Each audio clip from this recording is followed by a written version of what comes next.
മഹാഭാരത യുദ്ധം അവസാനിച്ച സമയം ദ്രൗപദി തൻ്റെ പൂന്തോട്ടത്തിൽ ഇരുന്ന് കഴിഞ്ഞ സംഭവങ്ങൾ ഓർക്കുകയായിരുന്നു. അപ്പോഴാണ് ഭഗവാൻ കൃഷ്ണൻ അവിടെ എത്തുന്നത്. ഭഗവാൻ ചോദിച്ചു, സഖി, നീ എന്തിനാണ് സങ്കടപ്പെടുന്നത്?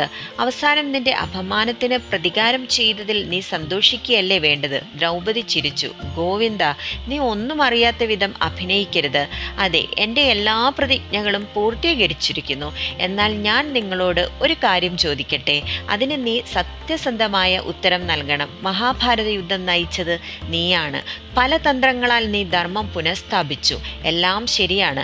എന്നാൽ ദുശാസനൻ എൻ്റെ മുടിയിൽ പിടിച്ച് എന്നെ സദസ്സിൽ കൂടി വലിച്ചിഴച്ചപ്പോൾ അവസാന നിമിഷം മാത്രമാണ് അങ്ങ് എന്നെ രക്ഷിക്കാൻ എത്തിയത്. പക്ഷേ ഞാൻ അവിടെ നാണം കെടുകയും ചെയ്തു.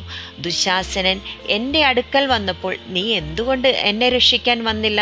നിങ്ങൾ എന്നെ രക്ഷപ്പെടുത്തിയിരുന്നുവെങ്കിൽ മഹാഭാരത യുദ്ധം തന്നെ നടക്കുകയില്ലായിരുന്നു.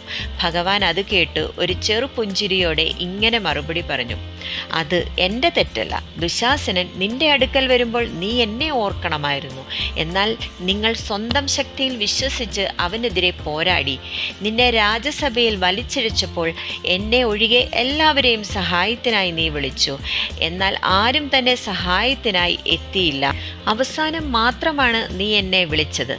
ഞാൻ വസിക്കുന്നത് ദ്വാരകയിലോ വൈകുണ്ഠത്തിലോ അല്ല, ഒരു യഥാർത്ഥ ആരാധകന്റെ ഹൃദയത്തിലാണ് വസിക്കുന്നത്.